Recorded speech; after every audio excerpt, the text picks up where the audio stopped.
Welcome to another Error 404 episode. In today's video we are going to be looking at operating systems, or for the purposes of the video and keeping it shorter, we're going to refer to it as OS for the duration of it. I hope that you enjoy, and if you do enjoy, leave a like, subscribe and all of that. But we're going to start off today not by looking at a definition, but we're going to look at the types of operating system that you'll run into. I hope you enjoy. Now, there are 5 main types of operating system that you'll run into on your networking and your technology travels, and we're going to briefly explain each and every one of them in as little detail as possible because we sort of cover that a little bit later in the video. First and foremost is the batch operating system. This is used in payroll systems and bank statements for one particular reason, and that reason is as follows. Instead of doing what a standard operating system would do, which would be to send all of the information, the processors and the memory straight to the CPU, it would batch similar instructions together. Now, we've all seen payroll, we've all seen bank statements. They are all basically samey, but the information changes ever so slightly. So instead of having Mr. Smith from Norwich's name on, it's got your name on with your address. So that's a very simple way of explaining it, but all that does is it groups the similar instructions together and then sends it all in one go to the CPU. The next one up is the time sharing operating system. Now, this is primarily used as part of Unix, which is the AT&T operating system. AT&T is a cell phone company or a mobile phone company over in America. I don't know if they are still active, but that is besides the point for the context of the video. What is important here is that it is the operating system that allows you to multitask. Now, we've all seen it on our own PCs. You know, you open a window or you do it on your phone as well, and this is where it's primarily used. It's primarily used on phone. You will load up your tab, whatever it may be, on Google Chrome. You might also have Instagram open at the same time. That's what that operating system is primarily used to function as. Its primary function is to make multitasking possible. Next up is distributed operating system. Now, this is used when there is more than one CPU. Now, in a typical setup, so we'll use the batch example again, you're sending loads of grouped information to one operating system and one processor, one CPU. In a distributed operating system, that doesn't happen. Every group of tasks or every individual task will be sent to each individual CPU. Now, what this does is it increases the efficiency of the machine, but it doesn't allow the processors to communicate with one another. So the CPUs can't communicate with each other, they have no shared memory. It's sort of like delegating tasks from the very top. If you think of it like a corporate company structure, you would have your 5 main area managers, for example. You would be the head honcho, so you would be the actual management system.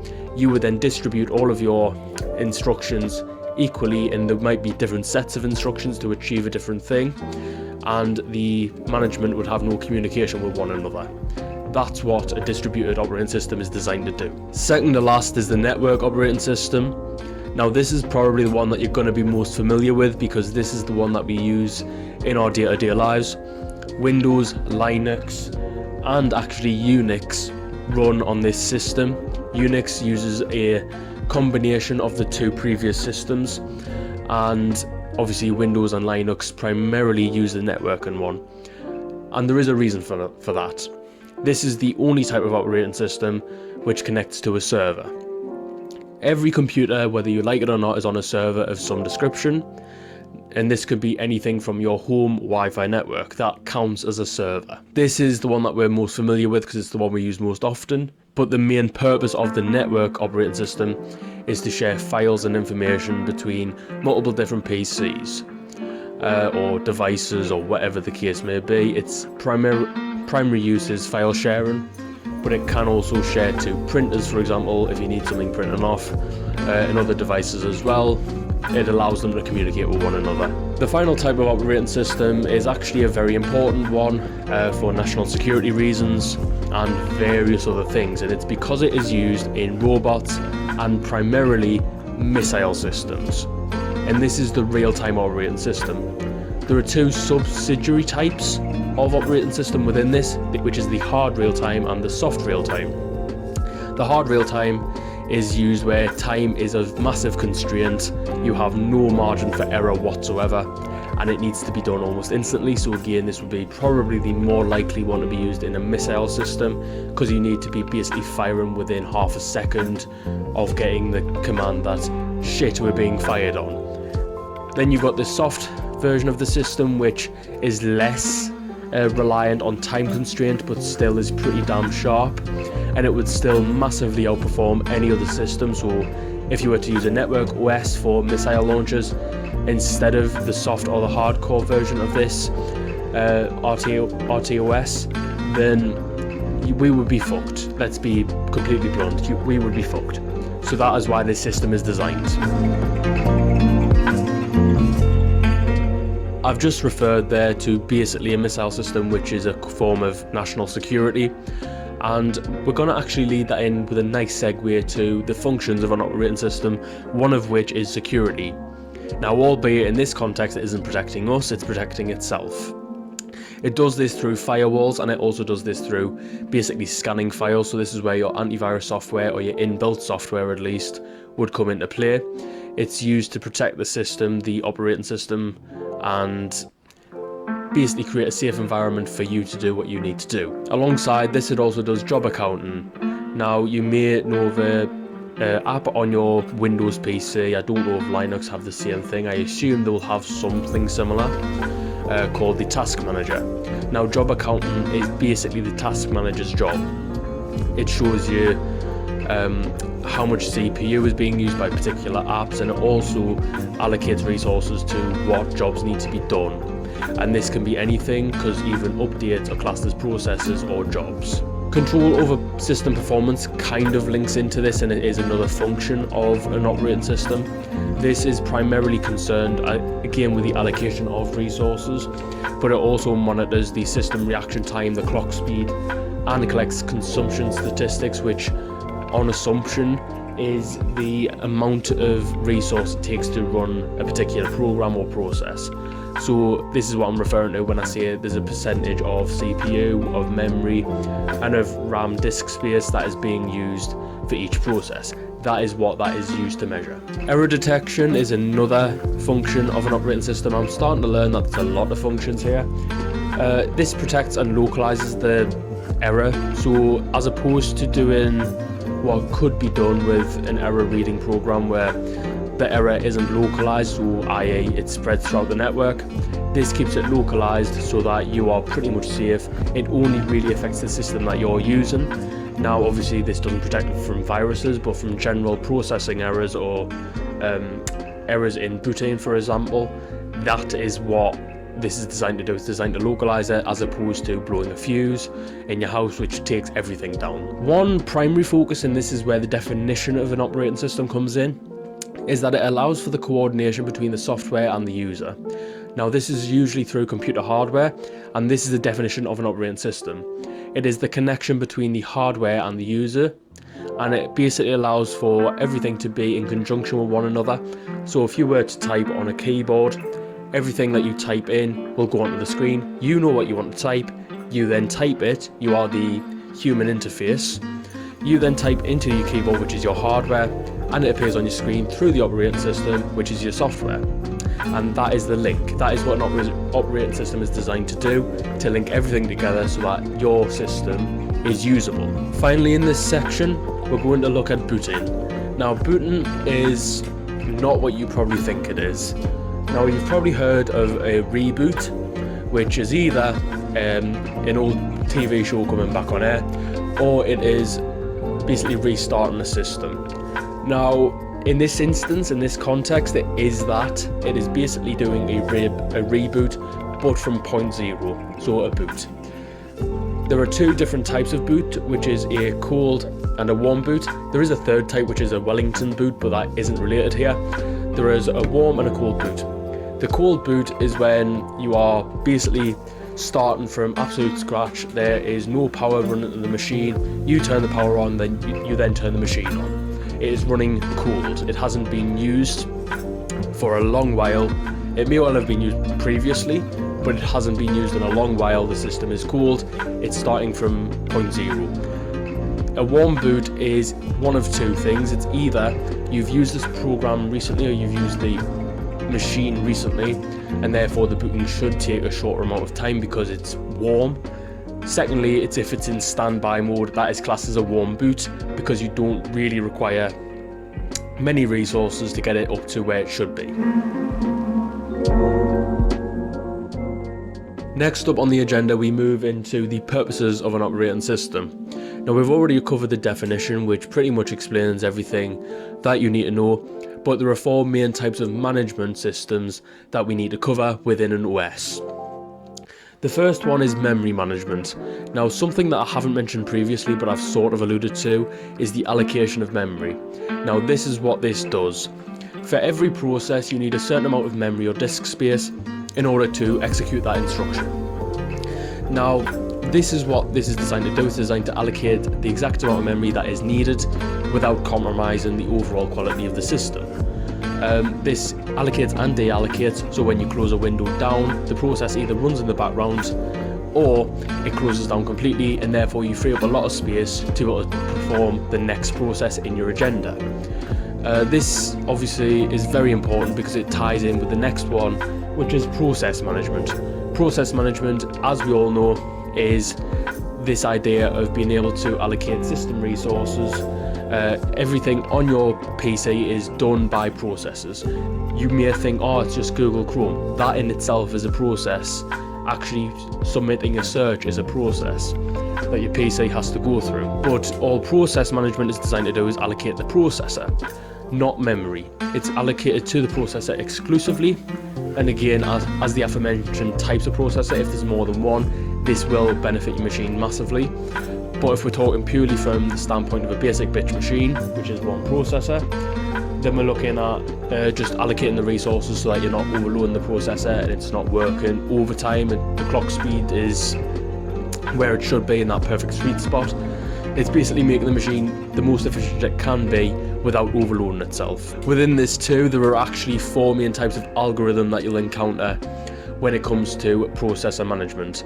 That is FCFS, which is first come first serve. You've also got the other three, which are SJF, which is shortest job first, round robin scheduling, and priority based scheduling. Pretty basic, self-explanatory stuff there, I wouldn't have thought. Round robin is maybe the only one you might be unfamiliar with, and from my understanding at least, it would mean that you start every process and you come back round to complete them all. You don't just focus on one, tackle one, and then go to the next one.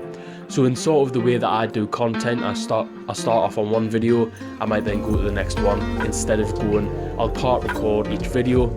That would be what a round robin would be. The other two types of management are device management and file management. Now these kind of go hand in hand, and pretty much all of these management styles interlink in some respect.